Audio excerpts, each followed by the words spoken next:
اس میں سیکھے خواتین دین کے، کیا خوب ہے یہ سلسلہ دین اور خواتین۔ اعوذ باللہ من الشیطان الرجیم، بسم اللہ الرحمن الرحیم، الحمدللہ الذی ہدانا لہذا وما کننا لنہتدی لولا ان ہدانا اللہ۔ اللہم صلی علی سیدنا و مولانا محمد عدد ما فی علم اللہ صلاۃ دائمۃ بدوام ملک اللہ۔ السلام علیکم ورحمۃ اللہ وبرکاتہ۔ جناب، خواتین کی دینی تربیت اور اصلاح کے تعلق سے ARYQ TV کی یہ عمدہ کاوش ہے جس کا سرنامہ ہے دین اور خواتین، اور یہ ذرہ ناچیز کئی برس سے اس کی میزبانی کی سعادت کا شرف الحمدللہ حاصل کرتی چلی آ رہی ہے۔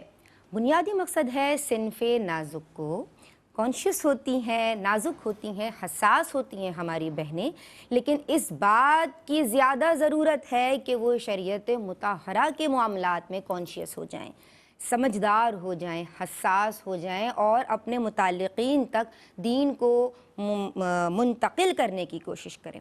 آج بھی اسی عزم کے ساتھ حاضر ہوئے ہیں۔ کل کے پروگرام کو بریفلی سمرائز کروں تو ہم نے بات کی ماہ شوال المکرم کے احکام کے تعلق سے۔ اس کا آغاز جس رات سے ہوتا ہے وہ انعام کی رات لیلۃ الجائزہ ہے، اور جس کا ویری فرسٹ ڈے ہے یوم عید الفطر، جو کہ سیلیبریشن کا، تشکر کا دن ہے، اور جس دن اللہ تبارک و تعالیٰ کی رحمت متوجہ ہوتی ہے، جو مغفرت کا دن ہے، جو بخشش و نجات کا دن ہے۔ مومنین کے لیے خوشی ہے، اس میں فرحت ہے، اس میں اللہ تبارک و تعالیٰ کا شکر ہے کہ اس نے ہمیں توفیق دی کہ ہم ماہ شوال کے حوالے سے بات کر رہے ہیں۔ یہی وہ ماہ ہے الحج اشہر معلومات کی روشنی میں حج کا احرام ان یعنی معلوم، مقرر یا معین مہینوں میں باندھا جا سکتا ہے۔ اور جناب، کل ہم نے بات کی کہ اہل عرب دور جہالت میں اسے برکت سے خالی سمجھتے تھے، اور بالخصوص شادی بیاہ اس میں نہیں کیے جاتے تھے۔ حضور جان عالم صلی اللہ علیہ وآلہ وسلم کی قربان جائیں، سبحان اللہ، تعلیمات کی روشنی میں آپ نے ان تمام باطل نظریات کا رد فرمایا، اور آپ کا اپنا عمل مبارک یعنی حضرت اماں عائشہ صدیقہ رضی اللہ تعالیٰ عنہ سے آپ کا نکاح بھی اسی ماہ میں ہوا، اور آپ کی رخصتی بھی یعنی حضرت عائشہ کی رخصتی بھی اسی ماہ میں ہوئی۔ کل اس حوالے سے بھی ہم نے بات کی، کل ہم نے غزوہ احد کے حوالے سے بات کی، غزوہ حنین کے حوالے سے ذکر ہوا، اور سید الشہداء آپ کے چچا جان اور آپ کے رضائی بھائی حضرت امیر حمزہ رضی اللہ تعالیٰ عنہ کو ہم نے سلام عقیدت پیش کیا۔ آج ہم بات کو آگے بڑھائیں گے، اور ماہ شوال میں حضور جان عالم نے اللہ تبارک و تعالیٰ کے حبیب صلی اللہ علیہ وآلہ وسلم نے روزے رکھنے کا حکم دیا ہے جو کہ مستحب ہیں۔ آج ہم اس کی ڈیٹیلز جانیں گے، یعنی شش عید کے روزے آج ہمارا بنیادی موضوع ہے۔ آپ کے لیے میں کالز کے دروازے کھولتی ہوں، اور آپ ہمیں کالز کر سکتی ہیں ان نمبرز پہ جو ٹی وی سیٹس پہ دیکھ رہی ہیں۔ آج جو عالمات میری، آپ کی، ہم سب کی رہنمائی کے لیے آن دی سیٹ موجود ہیں ماشاء اللہ، عالمہ عائزہ عامر اور عالمہ عائشہ ویرانی۔ السلام علیکم۔ وعلیکم السلام۔ آپ دونوں خیریت سے ہیں؟ اللہ کا شکر۔ ہم دعا گو ہیں آپ دونوں کے لیے، اللہ تبارک و تعالیٰ آپ کے علم میں، آپ کے عمل میں برکتیں عطا فرمائے۔ جناب، کل سے آپ نے ہمیں جوائن کیا ہے، اور آج بھی ہماری رہنمائی کے لیے ماشاء اللہ موجود ہیں علامہ حافظ احمد یوسف صاحب، انہیں بھی سلام عرض کرتے ہیں۔ السلام علیکم علامہ صاحب۔ وعلیکم السلام ورحمۃ اللہ آپ خیریت سے ہیں؟ وبرکاتہ۔ جی الحمدللہ، بہت شکریہ۔ اللہ تبارک و تعالیٰ سلامت رکھے۔ پروگرام کا آغاز کروں؟ جی میں آپ کی سمت آؤں گی، عالمہ عائزہ عامر، اور شوال کے جو 6 روزے ہیں، شش عید کے جو روزے ہیں، ان کی شرعی حیثیت اور فضیلت پہ بیان کیجیے۔ بسم اللہ الرحمن الرحیم۔ شوال المکرم کے جو 6 روزے ہیں یہ مستحب اور باعث اجر عظیم ہیں۔ یہ نفلی روزے بہت سی فضیلتوں کے حامل ہیں۔ تو پہلے ہم یہ جان لیتے ہیں کہ فرض اور نفل میں کیا ڈفرینس ہے۔ فرض سے مراد وہ احکام ہیں جو اوتھینٹک سورس جیسے قرآن کریم، فرقان حمید اور احادیث متواترہ سے ثابت ہوں، کہ جن کا کرنا ہمارے اوپر ایسے لازم ہو کہ جن کے چھوڑنے سے گناہ ملے۔ اور اگر نفل کی بات کریں تو نفل سے مراد وہ احکام ہے کہ جن کا کرنا ہمارے اوپر لازم نہیں ہے، لیکن اگر ہم کریں تو اس کا بڑا اجر ہے۔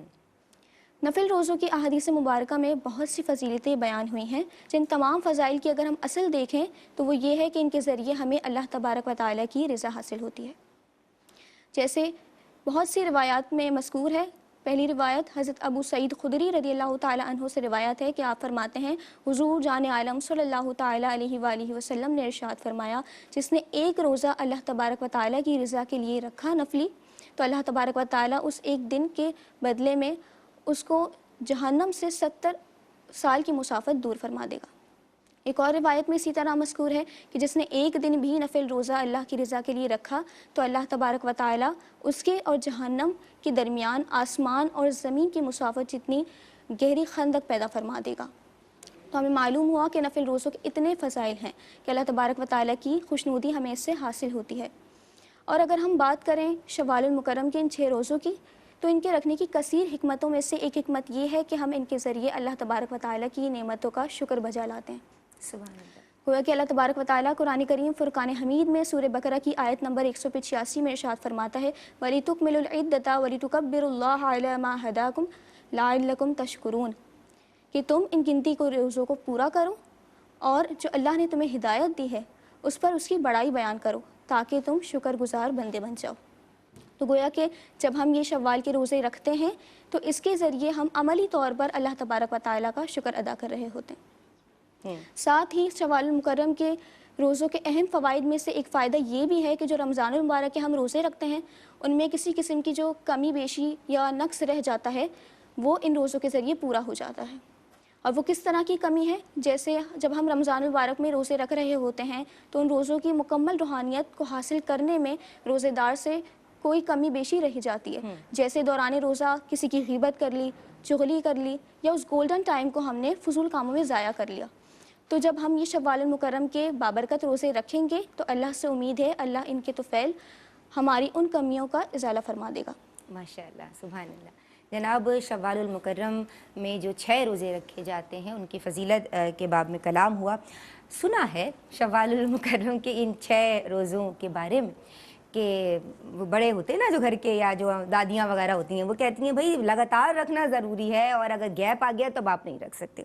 تو یہ سوچ اور یہ تصور عند الشرع کیسے دیکھتی ہیں؟ الصلاۃ والسلام علیک یا رسول اللہ وعلی آلک و اصحابک یا حبیب اللہ۔ جی نہیں، شوال کے یہ 6 روزے عید کے دوسرے دن سے لگاتار رکھنے ضروری نہیں ہیں، بلکہ پورے مہینے میں جب چاہیں یہ روزے رکھ سکتے ہیں، چاہیں تو ایک ساتھ رکھیں، چاہیں تو گیپ کے ساتھ رکھیں۔ مثلا ایک روزہ رکھا، پھر 1-2 دن کے گیپ کے ساتھ دوسرا روزہ رکھ لیا، پھر 1-2 دن کے گیپ کے ساتھ تیسرا روزہ رکھ لیا۔ یعنی ابھی بھی وقت ہے، یعنی ابھی بھی وہ 6 روزے رکھ سکتی ہیں۔ بالکل، شریعت مطالعہ نے اس معاملے میں ہمیں فلیکسیبلٹی دی ہے، تو ہر شخص اپنی سہولت کے مطابق روزے رکھ سکتا ہے، لیکن ہم سب کو چاہیے کہ ان شوال کے 6 روزوں کا اہتمام اور انصرام کیا جائے، جیسا کہ ابھی ہم نے فضیلتیں سنی۔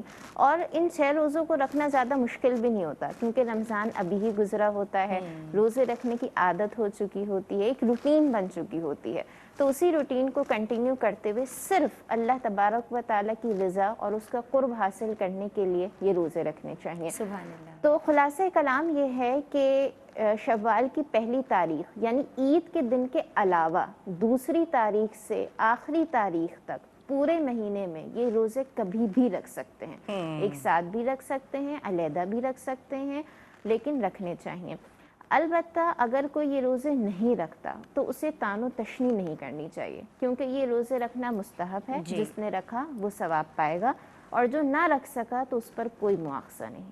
ٹھیک ہے، تو جناب شوال المکرم کے 6 روزے حضور جان عالم صلی اللہ علیہ وآلہ وسلم کی حدیث سے بلکہ احادیث سے یہ بات ثابت بھی ہوتی ہے، لیکن ان کی جو شرعی حیثیت ہے وہ مستحب کی ہے، تو بہنیں حسب طاقت، حسب استطاعت، حسب سہولت انہیں رکھیں، لگاتار بھی رکھ سکتی ہیں اور گیپ دے کے بھی رکھ سکتی ہیں۔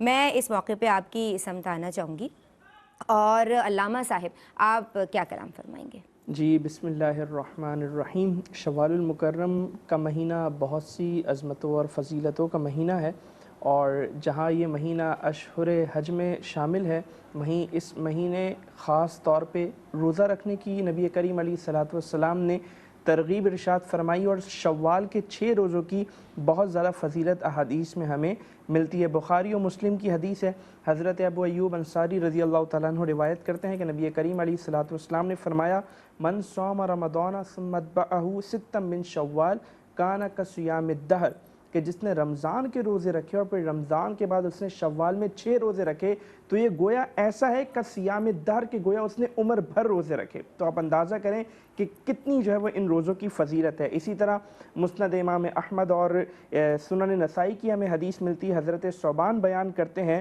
کہ صیام الشہر رمضان بعشرۃ اشہر، کہ جو رمضان کے روزے ہیں، مکمل ماہ رمضان کے روزے، یہ 10 مہینوں کے روزوں کے برابر ہیں۔ اور پھر فرماتے ہیں کہ نبی کریم علیہ السلام نے فرمایا وَصِيَامُ سِتَّةِ أَيَّامٍ شَهْرَيْن، کہ شوال کے جو 6 دنوں کے روزے ہیں یہ گویا یہ 2 مہینوں کے روزے ہیں۔ تو رمضان کے مہینے کے روزے 10 مہینوں کے روزے کے برابر اور شوال کے 6 دن کے روزے 2 مہینوں کے روزے کے برابر، تو یہ بنتے ہیں پورے سال کے روزوں کے برابر۔ یعنی کوئی رمضان کے روزے رکھ لے، شوال کے ان 6 دنوں کے روزے رکھ لے تو اس کا مطلب یہ ہوا کہ اس نے پورے سال کے گویا روزے رکھے۔ تو یہ ان روزوں کی جو ہے وہ اہمیت اور ان روزوں کی فضیلت ہے۔ اور جہاں تک یہ تعلق ہے کہ یہ روزے ایک ساتھ رکھنے چاہیے یا الگ الگ رکھنے چاہیے اور ایک ساتھ ہی ان کا رکھنا ضروری ہے، تو ایسا نہیں ہے۔ ان روزوں کو متفرق طور پہ الگ الگ رکھا جا سکتا ہے، بلکہ بعض فقہاء کرام نے تو یہی بیان فرمایا ہے کہ بہتر یہ ہے ان روزوں کو علیحدہ علیحدہ متفرق طور پہ رکھا جائے، یعنی گیپ کر کے ان روزوں کو رکھا جائے، ان 6 روزوں کو۔ اور میرے خیال میں اس میں ایک حکمت یہ بھی ہو سکتی ہے کہ مثال کے طور پہ ہم دیکھتے ہیں احادیث میں جہاں نفلی روزوں کے ثواب کا بیان ہے، ہمیں ملتا ہے کہ پیر کے روزے کی فضیلت ہے، جمعرات کے روزے کی فضیلت ہے، ایام 20 یعنی ہر مہینے 13، 14، 15 جو ڈیٹ ہوتی ہے اس کے روزے کی فضیلت ہے۔ تو اگر کوئی شخص ان روزوں کو متفرق طور پہ رکھتا ہے تو وہ ان فضیلتوں کو بھی جمع کر سکتا ہے۔ یعنی کسی نے پیر کے دن کا روزہ رکھا پھر جمعرات کا روزہ رکھا تو پیر کے روزے کی بھی فضیلت مل گئی، وہ ماہ شوال کے روزے کی بھی فضیلت مل گئی، اور جمعرات کے روزے کی بھی فضیلت مل گئی اور ماہ شوال کے روزے کی فضیلت مل گئی۔ پھر ایام 20 کے 3 روزے رکھے تو ایام 20 کی فضیلت بھی جمع ہو گئی اور شوال کے ان 6 روزوں کی فضیلت بھی جمع ہو گئی۔ پھر اسی طرح بدھ کے روزے کی بھی فضیلت احادیث میں آتی ہے نفل روزے کے طور پہ۔ تو یوں متفرق طور پہ فقہاء نے اس کو رکھنا بہتر قرار دیا ہے، اور جیسے میں نے ذکر کیا کہ متفرق اگر رکھے جائیں گے تو یہ بھی فضیلت مل سکتی ہے کہ جو الگ الگ احادیث میں الگ الگ ایام کی فضیلتیں وارد ہوئی ہیں تو ان سے بھی بندہ حصہ پا سکتا ہے۔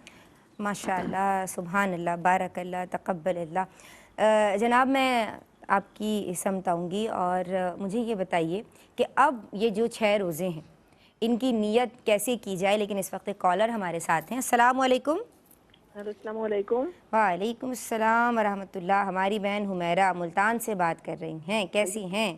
الحمدللہ، اللہ کل حال۔ آپ کیسی ہیں؟ میرا تھوڑا سا اونچا بولیں، مجھے ہلکی آواز آ رہی ہے بہت دور سے۔ اچھا، آپ کیسی ہیں؟ میں ٹھیک ہوں، آپ سب کی دعائیں ہیں، اللہ کا بے حد کرم ہے۔ آپ کیسی ہو میری بہن؟ الحمدللہ، اللہ کل حال۔ نہیں تھا میں نے دعا کی درخواست میں کہنا تھا، میرے مرشد کریم سید امور الحسن شاہ صاحب ان کا کل عرس ہے تو ان کی درجات کی بلندی کے لیے دعا فرمائیے۔ شاہ صاحب کی درجات کی بلندی کے لیے ہم سب دعا گو ہیں، اللہ تبارک و تعالیٰ کے درجات بلند فرمائے۔ اور سوال کیا کرنا چاہتی ہیں؟ یہ ہے کہ قصر کی نماز کے بارے میں پوچھنا تھا۔ اگر سفر میں اگر کسی نے مکمل تو نماز پڑھ لی تو قصر نہیں کی تو ایسی نماز کا حکم کیا ہوگا؟ ٹھیک ہے، اور کوئی سوال ہے؟ اچھا ٹھیک ہے جناب، اس موقع پہ ایک بریک شامل کر رہے ہیں۔ آپ اپنی زبانوں کو درود پاک سے در رکھیے۔ اللہم صلی اللہ۔ احکام اس میں سیکھے خواتین دین کے، کیا خوب ہے یہ سلسلہ دین اور خواتین، دین اور خواتین۔ بسم اللہ الرحمن الرحیم۔ السلام علیکم ورحمۃ اللہ۔ جناب، دین اور خواتین میں یہ ذرہ ناچیز آپ سب کا خیر مقدم کرتی ہے۔ ہم بات کر رہے ہیں ماہ شوال المکرم کے احکام کے تعلق سے، اور آج ہمارا جو عنوان ہے، ذیلی عنوان ہے، وہ یہ ہے کہ ہم شش عید کے روزے یعنی پہلی تاریخ کے علاوہ یعنی دوسری تاریخ سے جو 6 روزے رکھے جاتے ہیں اس پہ ہم کلام کر رہے ہیں، اور آپ کی کالز بھی شامل کر رہے ہیں۔ ابھی ایک سوال شامل کیا جا رہا ہے، اور عالمہ عائزہ عامر، مجھے یہ بتاؤ کہ شوال کی جو 6 روزے رکھے جاتے ہیں ان کی نیت کیسے کی جائے؟ کیا کوئی الگ طریقہ ہے؟ پہلے میں بتاتی چلوں کہ روزوں کی چند اقسام ہیں۔ فرض روزہ جیسے رمضان المبارک کا روزہ، اور قضا روزے، واجب روزے جیسے جو منت کے روزے ہوتے ہیں، اور نفل روزے جیسے شوال المکرم کے روزے ہیں۔ اگر کوئی رمضان المبارک کا روزہ رکھ رہا ہے یا پھر وہ منت کا روزہ رکھ رہا ہے جس کے لیے کوئی دن اسپیسیفائی کیا تھا، جیسے کہ میں یہ کام ہو گیا تو پیر کے دن روزہ رکھوں گا، تو ان روزوں کی نیت کے حوالے سے حکم یہ ہے کہ دہوہ کبریٰ جسے زوال کا وقت بھی کہا جاتا ہے، اس سے پہلے تک ان روزوں کی نیت کی جا سکتی ہے۔ روزہ شروع ہونے سے پہلے ان کی نیت کرنا ضروری نہیں ہے۔ اور نفل روزے کا بھی اسی طرح حکم ہے، جیسے آپ نے شوال المکرم کے روزوں کے حوالے سے پوچھا، تو ان کی نیت کا بھی یہی وقت ہے۔ ٹھیک ہے۔ اور اگر کوئی رکھ رہا ہے قضا روزہ رمضان کا یا وہ منت کا روزہ جس کے لیے کوئی دن اسپیسیفائی نہیں کیا تھا، جیسے اس طرح کہا تھا کہ اگر میرا یہ کام ہو گیا تو میں کسی بھی دن کا روزہ رکھ لوں گا، تو ان روزوں کے لیے روزہ شروع ہونے سے پہلے نیت کرنا ضروری ہے۔ اس کے بعد اگر نیت کی تو نیت معتبر نہیں ہوگی۔ ٹھیک۔ اب یہ نیت کرنی کس طرح ہے؟ تو دیکھیں، نیت کے لیے زبان سے کلمات کا ادا کرنا ضروری نہیں ہے۔ اللہ تبارک و تعالیٰ قرآن کریم میں ارشاد فرماتا ہے، قُلْ إِن تُخْفُوا مَا فِي صُدُورِكُمْ أَوْ تُبْدُوهُ يَعْلَمُهُ اللَّهُ، کہ اے محبوب آپ فرما دیجئے تم دل کی باتوں کو چھپاؤ یا ظاہر کرو، اللہ تبارک و تعالیٰ انہیں جانتا ہے۔ سبحان اللہ۔ تو اگر کوئی دل میں بھی نیت کر لے تو اس کی نیت معتبر ہوگی، ضروری نہیں ہے کہ زبان ہی سے کلمات کو کہا جائے۔ اور نیت تو دل کے ارادے ہی کا نام ہے۔ جی بالکل۔ اسی طرح عموماً ایسا بھی لوگوں کو لگتا ہے کہ اگر عربی کلمات میں نیت کریں گے تو ہی وہ نیت ہوگی، تو ایسا نہیں ہے۔ اگر یہ بھی کہیں کہ میں روزے کی نیت کرتا ہوں تو بھی درست ہے، یہ نہ بھی کہا، صرف ارادہ کر لیا تو بھی درست ہے۔ صحیح، ٹھیک ہے جناب، آپ کی سمت آئیں گے۔ اور ایک جو شوال کے روزے ہیں بس ایک مرتبہ یعنی رکھ لینا کافی ہے یا ہر سال رکھنے چاہیے؟ یعنی اگر ایک سال شوال المکرم کا ماہ کسی شخص نے پایا ہے تو وہ بس ایک دفعہ روزہ رکھ لے کہ وہ ہم نے فضیلت حاصل کر لی، یا ہر سال جب شوال المکرم آئے تو وہ روزے رکھے؟ کیا حکم ہوگا؟ جیسا کہ نبی اکرم صلی اللہ علیہ وآلہ وسلم کا فرمان ہے، جس نے رمضان کے روزے رکھے اس کے بعد شوال کے 6 روزے رکھے تو گویا اس نے پورے سال کے روزے رکھے۔ تو جس نے ہر سال یہ عمل کیا وہ ہر سال یہ فضیلت پائے گا، اور جس نے صرف ایک سال یہ روزہ رکھا وہ ایک ہی سال یہ فضیلت پائے گا۔ تو ہر سال یہ روزے رکھنے چاہیے، اور ہم یہ تو ازیوم نہیں کر سکتے نا کہ بس زندگی میں ایک بار یہ عمل کر لیا اور وہ عمل ہمارے لیے کافی ہوتا ہے، بلکہ یہ جو نفل عبادات ہوتی ہیں وہ تو ہمارے لیے اس طور پر اپارچونٹی اور بونس پوائنٹ ہیں کہ جو فرض عبادات میں کمی بیشی رہ جاتی ہے، نفل عبادات کے ذریعے ہم ان کمیوں کو پورا کر سکتے ہیں۔ اب اگر رمضان کے روزوں میں کوئی کمی بیشی رہ گئی، پھر ہم نے یہ شوال کے 6 روزے رکھ لیے، تو اللہ تبارک و تعالیٰ کی ذات سے امید ہے کہ وہ ہماری کمیوں کو درگزر فرما کر رمضان کے ان فرض روزوں کو اور شوال کے نفل روزوں کو اپنی بارگاہ میں ضرور قبول فرمائے گا۔ مزید یہ کہ اللہ تبارک و تعالیٰ کو وہ عبادت سب سے زیادہ پسند ہے جس پر ہمیشگی اور استقامت حاصل کی جائے۔ تو جس نے زندگی میں ایک بار ان روزوں کو رکھ لیا وہ بار بار ان روزوں کو رکھے اور ان کا مزہ چکھے، اور اللہ تبارک و تعالیٰ کا قرب اور اس کی رضا حاصل کرنے کی کوشش کرے، کیونکہ فرض کے بعد نفل ہی وہ عبادت ہے جس کے ذریعے اللہ تبارک و تعالیٰ کا قرب سب سے زیادہ حاصل کیا جا سکتا ہے۔ اور رمضان المبارک کے روزوں کے بعد شوال المکرم کے روزے وہ روزے ہیں جن کی فضیلت سب سے زیادہ احادیث میں آتی ہے۔ تو بالکل ہم سب کو ان کا اہتمام اور انصرام ہر سال کرنا چاہیے۔ رمضان شروع ہونے سے پہلے ہی یہ ذہن بنا لینا چاہیے کہ جیسے ہی رمضان ختم ہوں گے ان روزوں کو بھی ہم رکھیں گے تو اللہ تبارک و تعالی ہماری مدد ضرور فرمائے گا۔ سبحان اللہ۔ جناب ارادہ کر لیجئے، اور بہنیں ہر سال ماہ شوال میں یہ جو 6 روزے رکھے جاتے ہیں جنہیں شش عید کے روزے کہا جاتا ہے، حضور جان عالم صلی اللہ علیہ وآلہ وسلم کی تعلیمات، اور ماشاءاللہ خوشخبری دیکھیے کہ جس نے یہ 6 روزے رکھ لیے وہ ایسا ہے کہ جیسے اس نے پورے سال کے روزے رکھے۔ تو ہر سال رکھنے کی کوشش کیجیے اور ہر سال فضیلت پا لیجیے حسب سہولت اور حسب استطاعت۔ میں علامہ صاحب آپ کی سمت آؤں گی، اور اگر آپ کچھ اس میں اضافہ کرنا چاہیں۔ جی بسم اللہ الرحمن الرحیم۔ بالکل جیسے کہ ذکر ہوا کہ حدیث پاک کا مفہوم ہے کہ جس نے شوال کے 6 روزے رکھے تو کانا کا صیام الدہر، تو گویا ایسا ہے جس نے اس نے عمر بھر روزے رکھے۔ تو ایک حدیث میں تو ہمیں یہ مل رہا ہے کہ جس نے شوال کے 6 روزے رکھے تو اس نے عمر بھر روزے رکھے، اور ایک حدیث میں ہمیں یہ مل رہا ہے کہ جس نے شوال کے 6 روزے رکھے اور رمضان کے روزے رکھے تو گویا اس نے پورے سال کے روزے رکھے۔ تو علماء نے اس حوالے سے یہی بیان کیا ہے کہ جو شخص ہر سال یہ روزہ رکھے گا تو اسے ہر سال یہ فضیلت حاصل ہوگی، اور ظاہر ہے جب اس میں کنٹینیوسلی وہ یہ عمل کرتا رہے گا پوری زندگی جب وہ یہ عمل کرتا رہے گا تو یقینی سی بات ہے کہ وہ جو فضیلت ہے عمر بھر روزے رکھنے والی وہ اس فضیلت کو حاصل کر لے گا۔ اور تبرانی نے معجم الاوسط میں اس روایت کو نقل کیا ہے۔ حضرت ابن عمر رضی اللہ تعالیٰ عنہما سے روایت ہے کہ نبی کریم علیہ الصلوۃ والسلام نے فرمایا کہ جس نے رمضان کے روزے رکھے اور اس کے بعد شوال کے 6 روزے رکھے تو حضور علیہ السلام فرماتے ہیں خرج من ذنوبہ کیوم ولدتہ امہ، تو گویا وہ گناہوں سے ایسے نکل جائے گا جیسے اس دن تھا جس دن اس کی والدہ نے اس کو جنا تھا۔ تو یعنی یہ ان روزوں کی تو اتنی فضیلت ہے کہ اس سے بندہ جو ہے وہ گناہوں سے بندہ معافی حاصل کر لیتا ہے۔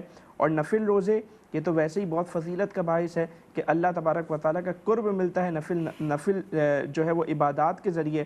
اور جیسا کہ قرآن نے ذکر کیا کہ روزے رکھنے کا مقصد یہ ہے کہ تاکہ تم تقوی حاصل کرو، تو ظاہر ہے ہمیں ہر وقت جو ہے وہ تقوی کی جو اسکل ہے وہ ہمارے اندر اگر ہمیں اپنے اندر ڈیولپ کرنی ہے، اگر تقوی کا حصول ہمیں چاہیے تو ہمیں چاہیے ہم کسی نہ کسی بہانے روزے رکھتے رہیں۔ شوال کا مہینہ ہے تو شوال کے روزے رکھیں، پھر ذوالحجۃ الحرام میں جو ہے وہ عرفہ کا روزہ آتا ہے، پھر محرم میں جو ہے وہ ہمارے پاس ایک اور ہمیں روزہ مل جاتا ہے، تو یوں ہمیں عاشورہ کا روزہ، تو یوں ہمیں روزے رکھنے کی اپنی ایک پریکٹس رکھنی چاہیے۔ اور جہاں تک تعلق ہے کہ شوال کے روزے کی نیت کیسے کرنی ہے، تو اس کے لیے چونکہ نفل روزہ ہے تو اس کے لیے ہمارے پاس ٹائم ہے۔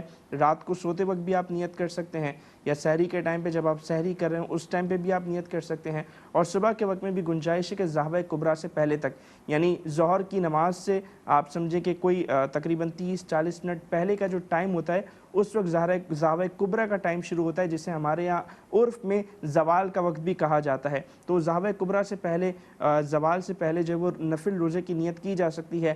ہاں ایسا نہیں ہو سکتا کہ کوئی شخص صبح سے بھوکا ہے، کچھ کھایا پیا نہیں، اور جو ہے وہ شام کو اسے یاد آیا یا دوپہر میں اسے یاد آیا کہ جی آج تو میں نے کچھ کھایا نہیں، شوال کا مہینہ چل رہا ہے تو چلو روزے کی نیت ہی کر لی جائے، تو نہیں، اس صورت میں روزہ نہیں ہوگا۔ ہاں اگر ظہر کبریٰ سے پہلے اس کا ارادہ بن جاتا ہے اور اس نے صبح سے کچھ کھایا پیا نہیں ہے، صبح صادق سے یعنی صبح فجر جب طلوع ہوتی ہے تب سے اس نے کچھ نہیں کھایا پیا، تو ہاں وہ روزے کی نیت کر سکتا ہے۔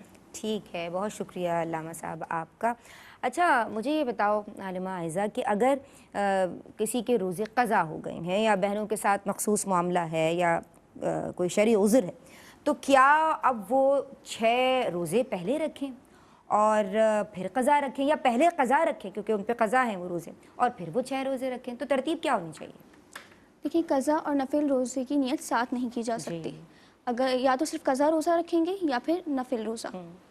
اگر قضا روزہ یعنی دو نیتیں ایک ساتھ جمع نہیں ہو سکتی۔ اگر نفل روزے کے ساتھ قضا روزے کی بھی نیت کر لی تو وہ قضا روزہ آپ کے ذمہ سے ساقط نہیں ہوگا، بلکہ وہ آپ کے ذمہ میں باقی رہے گا، کیونکہ دونوں روزوں کی نیت ساتھ کرنا درست نہیں ہے۔ اب سوال یہ ہے کہ ان میں سے پہلے کون سا ہمیں روزہ رکھنا ہے؟ تو دیکھیں قضا روزے سے مراد وہ ہے کہ جو فرض روزہ ہے، یعنی جس کا رکھنا ہمارے اوپر لازم ہے، اسی لیے ہم پہلے اسے رکھیں گے۔ اور نفل روزہ کیونکہ ہمارے ذمہ لازم بھی نہیں ہے، اگر ہم نے یہ نہ رکھا تو اس پر کوئی مواخذہ بھی نہیں ہے، جبکہ قضا روزے کی صورت میں ہم پر مواخذہ بھی ہے، اسی لیے ہم پہلے قضا روزہ رکھیں گے۔ احکام کی 2 اقسام ہوتی ہیں۔ ایک قسم احکام کی یہ ہے کہ جس میں کوئی وقت مقرر نہیں ہوتا، جیسے نوافل وغیرہ ہیں، اور ایک قسم ہے کہ جس میں وقت مقرر ہوتا ہے، جس میں ہماری فرض نمازیں، رمضان المبارک کے روزے، اور انہی کے ساتھ ساتھ یہ قضا روزے بھی داخل ہیں۔ اب قضا روزوں کا وقت کس طرح مقرر ہے؟ تو وہ اس طرح مقرر ہے کہ جتنی جلدی ہو سکے ہمیں انہیں رکھنا ہے، بلا وجہ اس میں تاخیر نہیں کرنی۔ ٹھیک ہے۔ عموماً ایسے کرتی ہیں خواتین کہ وہ نوافل کو زیادہ اہمیت دینے لگ جاتی ہیں جبکہ ان کے ذمے قضا روزے بھی ہوتے ہیں، تو اس طرح کرنا درست نہیں ہے۔